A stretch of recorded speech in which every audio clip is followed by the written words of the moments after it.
Oi, meu nome é Olivia, eu sou professora de Biologia aqui do Colégio Évora e eu vim fazer com vocês uma revisão da prova da UFMS. A UFMS, ela tem algumas características particulares. Ela é uma prova que, de maneira geral, ela cobra um conceito não muito aprofundado. Então, as questões, elas costumam, sim, cobrar conceito. Elas não são questões interpretativas, nem nada. Mas, de maneira geral, fácil, sabe? Um nível do aluno que estudou, o aluno que se preparou, o básico ali, consegue resolver se tiver bastante atenção. Eventualmente tem um errinho ou outro, mas eu acho que a gente não pode se prender nisso. A gente tem que começar a prova pensando, dá para resolver a prova, eu tenho base para isso, eu consigo resolver, e vai fazendo a questão pensando que ela tem uma resposta correta, sabe? Não procurando erro, não procurando defeito, procurando resolver a questão. Eu fiz um apanhado de 5 questões de acordo com os temas que mais caem. E assim, pegando o vestibular da UFMS, prova de Biologia, desde 2018 até a prova de 2024, que a prova que tem a característica mais recente, mais atual, a gente vê claramente que cai muito mais ecologia do que os outros temas, que é uma coisa que vai muito de acordo com o Enem, a FUVEST tem sido assim também, né? As provas mais atuais têm cobrado muita ecologia, e dentre os temas de ecologia, o que mais cai de longe é relações ecológicas. Então, assim, acho que legal, acho que fácil, dá para resolver sabendo o básico, e aí eu vou começar com uma questão disso. É uma questão que vem com o texto, e assim, no vestibular a gente precisa ganhar tempo, né? Então eu acho que é interessante a gente passar o olho por cima no texto para saber do que se trata, tentar fazer a questão. Se tiver alguma falha, tal, volta no texto para procurar. Então, assim, o texto ele fala sobre a onça pintada. Eu já dei uma lida antes, então ele tá falando das características, assim, de comportamento de onça pintada, que, é um felino que, diferente dos outros, ele não mia, ele esturra, fala de distribuição geográfica, fala de quem ele tem parentesco, tal.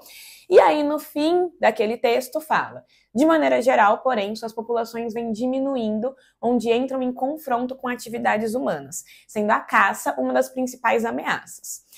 No Brasil, ela já praticamente desapareceu da maior parte das regiões, Nordeste, Sudeste e Sul. E aí vem a pergunta: a relação do homem com esse animal, relação entre homem e onça pintada. Primeira parte da questão: harmônica ou desarmônica? O que é uma relação ecológica harmônica? É uma relação benéfica, né? Um nome bem autoexplicativo. Uma relação que não traz prejuízo para ninguém, ninguém vai ser prejudicado nessa relação, enquanto que a relação desarmônica é uma relação que traz prejuízo para alguém. Um indivíduo que entra na relação pode até se dar bem, mas se o outro está sendo prejudicado, a gente já considera desarmônica. Só com isso não dá muito. Eu iria já mais no desarmônica, né? Tipo a onça, um predador topo de cadeia alimentar. A gente pode ser presa da onça, embora não seja uma coisa comum, mas não é tão comum porque a gente vive em um ambiente muito separado, né? De vez em quando a gente ouve falar de ataque de onça. Esses dias teve uma situação da onça que ela realmente comeu um cara. Então a gente pode ser presa, né? Tem muita gente que acha que o humano é topo de cadeia alimentar e não é. A gente é base, a gente come ali uma planta, ou a gente come um bicho que comeu uma planta. Então a gente está no começo da cadeia alimentar, a onça já está lá no fim. Tem gente que pode pensar: Pro, não poderia ser harmônica porque a onça ela tem uma função ecológica. Então, como predador topo, ela regula a população na natureza, essa regulação de população pode trazer benefício para o humano. E assim, por mais que seja verdade isso, não é uma relação direta. Tipo, a interação que a gente poderia ter diretamente com a onça é a onça comendo a gente. Então, é uma relação desarmônica. Sendo desarmônica, a gente elimina A, a gente elimina D, e a gente vai para outra parte, a gente fica entre intraespecífica e interespecífica. O que é uma relação ecológica intraespecífica? Entre indivíduos da mesma espécie. Por exemplo, a gente humano, a gente vive em sociedade. A sociedade é uma relação ecológica entre indivíduos da mesma espécie, dividem trabalho, então cada um se responsabiliza por um aspecto, e essa divisão de trabalho favorece a sobrevivência de todo mundo. Então, sociedade é uma relação harmônica, intraespecífica. Se eu estou falando de uma relação entre o humano e a onça, é uma relação entre espécies diferentes, então interespecífica. Nisso a gente eliminou a B. A gente está entre C e E. É uma relação desarmônica interespecífica de predação, em que um come e o outro é comido? Sim. Ou uma relação interespecífica de parasitismo. O que é o parasitismo? É uma relação ecológica em que um indivíduo serve de alimento para o outro. Quem se alimenta é o parasita, quem serve de alimento é o hospedeiro. E nessa relação ecológica, o parasita sim se alimenta do hospedeiro, mas não causa sua morte, pelo menos não causa sua morte imediata. Não é o caso? Quando uma onça se alimenta do humano, o humano morre na hora. Então, resposta, relação desarmônica, interespecífica e de predação. Revisa relações ecológicas, se prepara na parte de ecologia, que é muito provável cair na prova da UFMS. A próxima questão é uma questão sobre biologia celular. Citologia é algo que cai bastante na UFMS também. Tanto questão de membrana plasmática, que eu não trouxe aqui, mas é importante vocês saberem, porque tradicionalmente cai tanto na UFMS quanto na prova do PASSE. A membrana plasmática, vocês precisam saber que ela é lipoproteica, então ela é feita de uma bicamada de fosfolipídios, com proteínas integrais ou periféricas, né? Proteínas atravessando aquela bicamada. E é muito importante saber que o modelo dessa composição química é o modelo do mosaico fluido. Então, os fosfolipídios interagem entre si, interagem com as proteínas, mas essa interação ela não é estável, digamos assim. Então, uma proteína que está nesse local da membrana agora, daqui a alguns minutos pode estar em outro lado, então tem essa fluidez.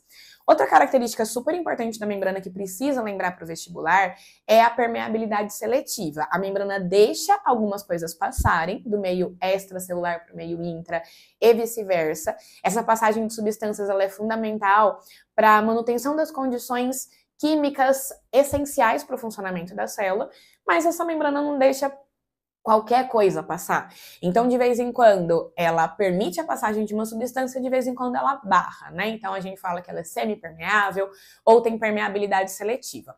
Outro tópico importante é o tópico de organelas. Vocês têm que saber o nome da organela, a função dessa organela, o mais importante. E é importante também saber a estrutura física. Já caiu na UFMS, assim, um desenho de uma célula, com setas apontando para organelas e números, e você tinha que identificar que organela que era aquela.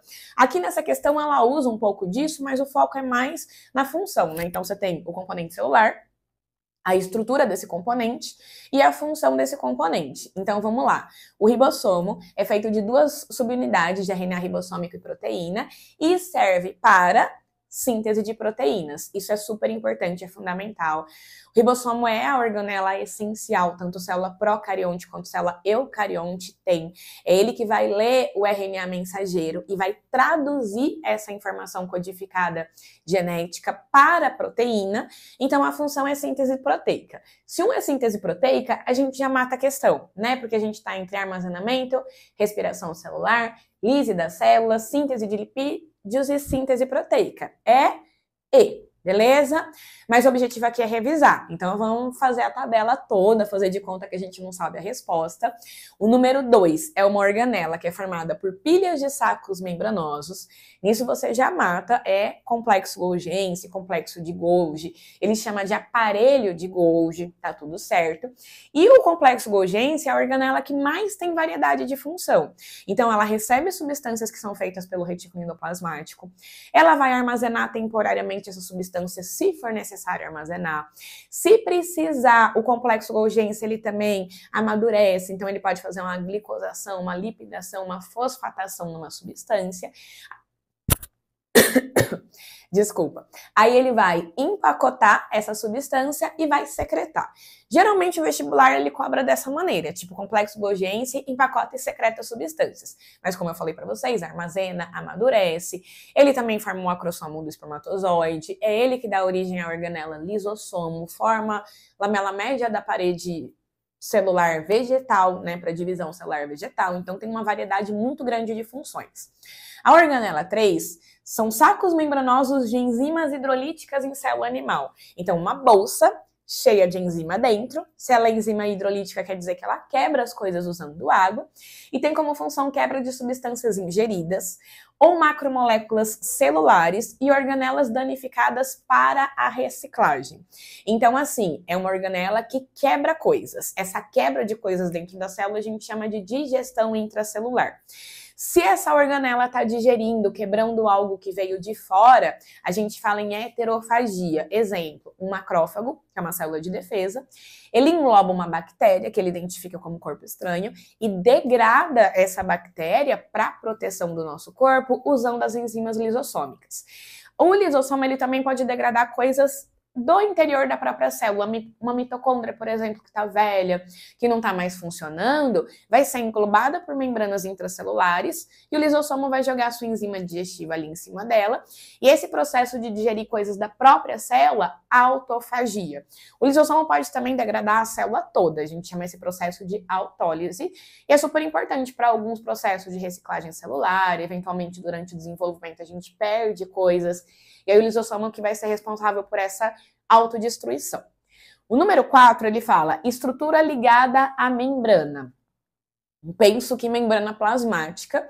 E aí ele fala que serve para digestão, armazenamento, coleta de dejetos, equilíbrio de água, crescimento celular e proteção. Então, uma organela que também tem função muito variável, mas a dica aqui é essa questão do equilíbrio de água. O vacúolo de suco celular, ou simplesmente vacúolo, que é característico de células vegetais, ele é super importante para o equilíbrio osmótico. Então, quando a célula vegetal ganha água em excesso por estar mergulhada num meio hipotônico, o excedente de água, ao invés de ir para o citoplasma e diluir o citoplasma, alterando a composição química, que é ideal para que as reações metabólicas aconteçam, esse excedente de água vai para o interior do vacúolo, que cresce, mas isso faz com que a composição química ali do citoplasma continue a mesma, não tenha uma diluição. E o oposto também é verdadeiro. Se a água tá no meio hipertônico, ela vai... Se a água tá não, né? Se a célula vegetal tá no meio hipertônico, ela vai perder água. O excesso de água que sai, não sai do citoplasma, sai do vacúolo. Então, esse balanço hídrico é executado pelo vacúolo de suco celular da célula vegetal. A mitocôndria tem membrana dupla, a membrana interna tem dobramento, que são as cristas mitocondriais, e a função da mitocôndria é fazer respiração celular, quebrar a glicose, que veio da nossa alimentação, usando o oxigênio, que veio da nossa respiração, para gerar ATP, que é energia, é combustível para os processos metabólicos. E aí, resolveu a questão. Já tinha resolvido, né? O último já tem tudo, né? Cloroplasto, estrutura do cloroplasto, contém tilacoide, tem clorofila e serve para fotossíntese, que é a produção de matéria orgânica nas células vegetais e nas algas. Fechou? Próxima questão é uma questão de botânica, que tem caído bastante também nos últimos vestibulares. E cai geralmente uma organologia ou uma histologia vegetal, mas num nível bem tranquilo, bem básico. Qual é o tecido que transporta seiva elaborada, sabe? É o floema, como que chama a raiz da mandioca, raiz tuberosa, uma coisa básica. Eu coloquei essa questão, que essa questão ela é um pouquinho mais elaborada, mas ela também é tranquila, né? Contextualiza falando das angiospermas. Elas têm estruturas reprodutivas restritas, denominadas de verticilos florais. Verticilos florais são folhas modificadas com função de reprodução, e esses verticilos florais, eles compõem a flor, né, que é a estrutura reprodutiva específica das angiospermas. Como exemplo, temos o androceu e o gineceu, que são estruturas férteis representadas respectivamente por, vamos lá, coloquei um esqueminha aqui da flor. São 4 verticilos florais, né? 2 verticilos férteis, que o exercício fala, androceu e gineceu, e 2 verticilos estéreis. Tem função reprodutiva, mas não produz célula reprodutiva, esporos e gametas. Quem são os verticilos estéreis? Cálice e corola. O cálice é o conjunto de sépalas, que tem função geralmente associada à proteção, e a corola é o conjunto de pétalas, que são folhas modificadas, geralmente com uma cor mais atraente, com uma textura mais aveludada, que pode produzir néctar, né? Então, geralmente tem nectários, tem glândulas de odor, e a função da corola, do conjunto de pétalas, é atrair polinizadores. E aí a gente vem no que a questão quer. Androceu, sistema reprodutor masculino. Andros é macho, em grego, eu acho, em biologuês. E gineceu, sistema reprodutor feminino. Ginos é uma referência à fêmea, tanto que o médico que cuida da mulher é o ginecologista, então é importante fazer essas associações. O que o androceu é? Sistema reprodutor masculino, que é formado pelo conjunto de estames. Cada estame é uma estrutura reprodutiva formada por um cabinho, que é o filete, e uma dilatação lá em cima, que é a antera. A antera contém os sacos polínicos e é dentro da antera que vai ser produzida a estrutura reprodutora masculina, que é o grão de pólen. Eu acho que a gente já mata, né? Androceu é estame, filete antera. Aqui tá estame, mas tá estilete antera, então tá errado. Estame, filete e estigma, errado também. Então, sabendo o que é androceu, a gente já acerta a questão letra A. Mas dando continuidade, gineceu, sistema reprodutor masculino, falei errado, gineceu, sistema reprodutor feminino, desculpa. O gineceu, ele é formado pelo carpelo ou pistilo, que é uma estrutura feminina que pode ser única. É importante sempre lembrar disso. A parte feminina da planta, até do animal, ela se preocupa mais com qualidade, menos com quantidade. A parte masculina está associada mais com uma quantidade maior. Então, por exemplo, o androceu são vários estames que vão produzir muitos grãos de pólen.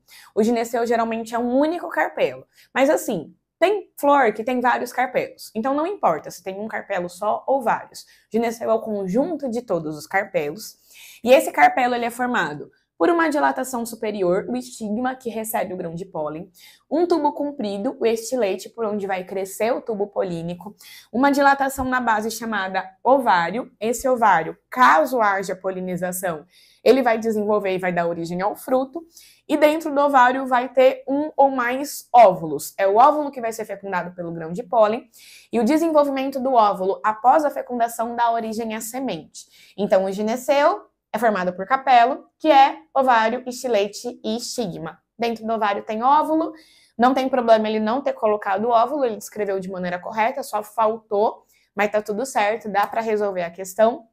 O gabarito é a letra A. A próxima questão é uma questão de genética.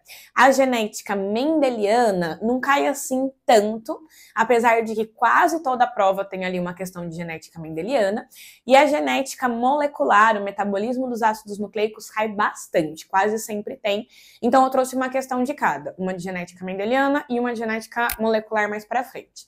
Essa de genética mendeliana fala o seguinte: em determinado organismo, o gene para a manifestação da cor branca, que é o besão, é epistático em relação ao gene que manifesta a cor azul, com alelo dominante azão, e a cor vermelha com alelo recessivo azinho. Essa é uma questão que geralmente quem erra, erra por interpretação. O que a gente tem? A gente tem um gene que determina a cor, gene A. Se for azão, azão traço, né? Azão, azão ou azão, azinho, azul, se não me engano. Não me engano, é isso mesmo. Se for azinho, azinho, vermelho. Só que existe um segundo gene, o gene B, que se tiver na versão Bzão, inibe a manifestação do A. Então, tendo um Bzão, não importa se tem o azão de azul ou o azinho de vermelho. Aquele animal, é um animal, né? Não, não é um animal, é um organismo. Aquele organismo, ele vai ser branco, que é o conceito de epistasia. Epistasia é quando um gene inibe a manifestação de um outro gene que não é seu alelo. Então, tem Bzão, branco. Não tem Bzão. Se o organismo for Bzinho, Bzinho. Se tiver azão, azul. Se for azinho, azinho, vermelho. Beleza? Do cruzamento entre dois organismos com genótipos heterozigotos para os dois genes, qual é a probabilidade de surgirem descendentes brancos? Toda vez que a gente vai cruzar indivíduos que são dihíbridos, ou seja, heterozigotos para as duas características, a gente tem que ou fazer a conta separada, que eu acho mais fácil, ou fazer uma tabela. Eu achei que nesse caso ia ser legal revisar a tabela com vocês, de acordo com os gametas que cada indivíduo produz. A primeira lei de Mendel, que vale sempre, não importa qual é a genética, a primeira lei de Mendel sempre vale, fala que cada característica é determinada por dois fatores que se segregam durante a formação dos gametas. Ou seja, cada indivíduo tem duas letras para cada característica e ele vai passar uma letra para o filho. Então, por exemplo, se eu sou azão, azão para uma certa característica, eu passo um azão para o meu filho. Se eu sou azinho, azinho, eu passo um azinho. Se eu sou heterozigota, azão, azinho, eu vou passar ou o azão ou o azinho, com igual probabilidade. Só que aqui a gente está trabalhando com duas letras ao mesmo tempo, a letra A e a letra B. A lógica é a mesma. Eu tenho dois As, eu passo um A para o meu filho. Eu tenho dois Bs, eu passo um B para o meu filho. Então a gente vai combinar uma letra A e uma letra B, porque elas são independentes. Como que eu sei? O texto não falou nada sobre serem ligados, então a gente assume segregação independente. Cada um desses indivíduos vai formar 4 tipos de gameta. Ele vai mandar para o filho dele azão bezão, azão bezinho, azinho bezão ou azinho bezinho, que eu coloquei aqui. Como são 2 iguais, os 2 vão formar os mesmos gametas. Então a gente vai ter uma tabela com 16 resultados possíveis, né? Os 4 gametas possíveis desse indivíduo e os 4 gametas possíveis desse indivíduo. Quando a gente vai combinando, então, por exemplo, se o gameta azão bezão de um encontrar com o gameta azão bezão do outro, vai ter um filho azão, azão, bezão, bezão. A gente vai combinando, a tabela fica preenchida desse jeito, né? São 16 resultados possíveis, porque é uma tabela de 4 gametas por 4 gametas, e a gente sabe que todo mundo que tem bezão automaticamente é branco, não importa o que está escrito no A, porque B é epistático sobre A, ou seja, o B manda no A, beleza? Quem que tem bezão aqui? Toda essa galera, né? Então, dos 16 possíveis, 1, 2, 3, 4, 5, 6, 7, 8, 9, 10, 11, 12 indivíduos têm bezão. Então, a probabilidade de ter bezão é 12 em cada 16. 12 por 16 é 3/4. Então, a gente resolve a questão já, beleza? Outra coisa de curiosidade. Se 12 em cada 16 são brancos porque tem bezão, o que mais que eu vou ter? Os outros 4 são como? Se for bezinho, bezinho e tiver azão, não tem o bezão que inibe, então o A se manifesta. Tem azão, azul, beleza? Então, esses 3 sobre 16 são azuis. E só sobra um, só esse do cantinho que é azinho, azinho, bezinho, bezinho. Então, não tem o gene inibitório e tem o gene para ser vermelho. Então, 1 em cada 16 é vermelho. Nesse caso, se trata-se de epistasia dominante, quando o gene dominante de um par inibe a manifestação do outro par. Se vocês já tinham decorado, vocês poderiam saber a proporção. Toda vez que a gente cruza heterozigotos em epistasia dominante, dá 12 para 3 para 1. E aí, quem decorou já mata a questão de cara, né? 12 sobre 16, 3/4. Eu esqueci de marcar aqui em vermelho, mas é 3/4 a resposta. Ou outro jeito de fazer, que é bem mais fácil, é pensar. Se tem o bezão, é branco. E a pergunta é, quantos são brancos? A gente podia esquecer do A, porque o A não importa, basta ter o bezão para ser branco, e fazer a conta de bezão, bezinho com bezão, bezinho, que vai dar bezão, bezão, bezão, bezinho, bezão, bezinho e bezinho, bezinho. Só esse 1 não vai ser bezão, os outros 3 vão. Se 3 em 4 tem o bezão, a resposta fica 3/4, beleza? Então tem vários jeitos de fazer conta de genética, decorando proporção, fazendo tabela, fazendo a conta separada. A genética tem essa facilidade. Para a gente finalizar, se não me engano, essa é a última questão que eu separei, uma questão de metabolismo dos ácidos nucleicos, né? Como eu tinha falado, genética molecular. Um ponto importante é, muita gente tem medo de genética molecular, acha super difícil, duplicação, transcrição, tradução, código genético. A UFMS costuma cobrar isso, costuma cobrar também biotecnologia, então é bem importante saber conceito, o que é um transgênico, o que é um organismo geneticamente modificado, esse tipo de coisa, quem não lembra é importante revisar. Mas a maioria das questões que cobram essas coisas, elas são interpretativas. São questões que têm umas tabelas grandes, um monte de informação genética, você fica, meu Deus, como que resolve isso? Mas lê devagar, presta atenção que por interpretação você resolve. Por exemplo, vem um texto falando assim, primatas, como os chimpanzés, não desenvolveram a capacidade inata da linguagem e da fala. Eles se comunicam, mas não por fala, né? Se comunicam de maneira diferente. Modificações em aminoácidos de uma proteína associada com o surgimento da linguagem podem explicar por que a fala é única para os seres humanos. Os cientistas acreditam que o gene FOXP2 está ligado à fala e à linguagem, pois quando ele sofre uma mutação, essas capacidades são afetadas. A seguir estão as sequências de aminoácidos utilizando o código de uma letra. No próximo slide eu vou colocar uma tabela com a tradução disso, de 4 segmentos curtos da proteína FOXP2, de 6 espécies, chimpanzé, orangotango, gorila, macaco rhesus, camundongo e humano, tá? Então são vários primatas, menos o camundongo, né? Um primata humano e outros primatas não humanos. Esses segmentos contêm todas as diferenças nas sequências de aminoácido entre as proteínas FOXP2 dessas espécies. E aí tem os 4 segmentos diferentes. E aí a gente consegue perceber, por exemplo, que nesse primeiro segmento, A, T, E, T, I, nos 5 primeiros indivíduos, e esse 6 é diferente, ele tem um V, T, E, T, I. Lembrando que essas letras representam aminoácidos, eu já mostro essa tabela.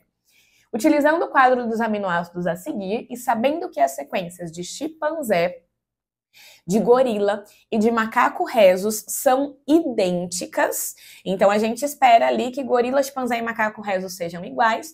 Humanos são diferentes, tem orangotango aqui no texto também, e tem o camundongo que, vamos lá, a gente espera que o camundongo seja o mais diferente de todos, porque ele não é um primata, ele é o único mamífero não primata dessa tabela, né, desse experimento. Tá, então, chimpanzé, gorila e macaco rhesus são idênticas, e a sequência de seres humanos difere das sequências das espécies CGR, chimpanzé, gorila e macaco rhesus, em 2 aminoácidos. E aí essa malha é a alternativa correta. Beleza, vamos só prestar um pouquinho de atenção na tabela. A gente vê algumas sequências diferentes, né? Esse indivíduo é diferente na primeira sequência, o 2 é diferente na segunda sequência e o 4 é diferente em 2 sequências. O exercício fala que o humano difere em 2 aminoácidos, então isso já dá uma dica ali para que o humano pode ser o número 4. E o exercício falava também que chimpanzé, gorila e macaco rhesus são iguais. Então, se eu tenho 3 indivíduos, 3 espécies, aliás, e dessas, eu tenho 6 espécies, e dessas 6 espécies, 3 têm diferença, significa que essas 3 que não têm diferença são gorila, chimpanzé e macaco rhesus, tudo bem? Ah, qual que é qual? Não sabemos, mas 1, 3 e 5 são gorila, chimpanzé e macaco rhesus. Então, o orangotango, o humano e o camundongo são 2, 4 e 6. Beleza? Beleza. Aí a gente tem esse código, né, mostrando que o A é a representação da alanina, o I é a representação da isoleucina. Então, o que essa sequência, essa primeira tabela está falando pra gente? Que o indivíduo 6, ao invés dele ter o A, que é a alanina, na primeira sequência, ele tem um V, que é o quê? Não sei, não tem V aqui, não sei se eu escrevi errado, mas também acho que não importa para resolver a questão. E aí ele vem com algumas afirmações que são pura interpretação. A espécie gorila é representada pela sequência 2. O que a gente viu aqui? Que o 2 é diferente. E o texto falava que gorila era igual a chimpanzé e a macaco rhesus. Então, o gorila não pode ser o 2. Tudo bem? B. A sequência 4 corresponde à espécie orangotango. Gente, eu acredito que a sequência 4 seja humano, porque o texto fala que o humano difere em 2 aminoácidos e o 4 difere aqui, né, no N ao invés de T, e difere aqui também no S ao invés de N. Então, se o humano é o 4 não é o orangotango. C. As espécies C, G e R correspondem às sequências 1, 2 e 4? Não, a gente tinha visto que era 1, 3 e 5. São os iguais. O texto falou pra gente que eles eram iguais. Aí as outras alternativas são... Tá escrito A e B, mas era para ser um D e um E, tá? Acho que desconfigurou ali na hora que eu arrumei. A espécie humana difere devido aos aminoácidos asparigina e serina, tá certo? A espécie humana, a gente concluiu que era o 4, e o 4 tem N, que é a asparigina, e tem S aqui, que é a serina. Então, é interpretação. O gabarito é a letra D, que tá como A aqui, mas é D. E o último, a espécie macaco rhesus difere. Já tá errado. O texto falou que o rhesus era igual o gorila, era igual o chimpanzé. Então, é interpretação, tá? Olha para as tabelas. Muita gente tem dificuldade. Não é nem dificuldade, muita gente tem medo. Vê esse monte de letra, esse monte de número e fala, meu Deus, eu não entendo isso. Paciência, é interpretação, vai dar tudo certo. Beleza? Espero que eu tenha ajudado. Um beijo. Boa prova.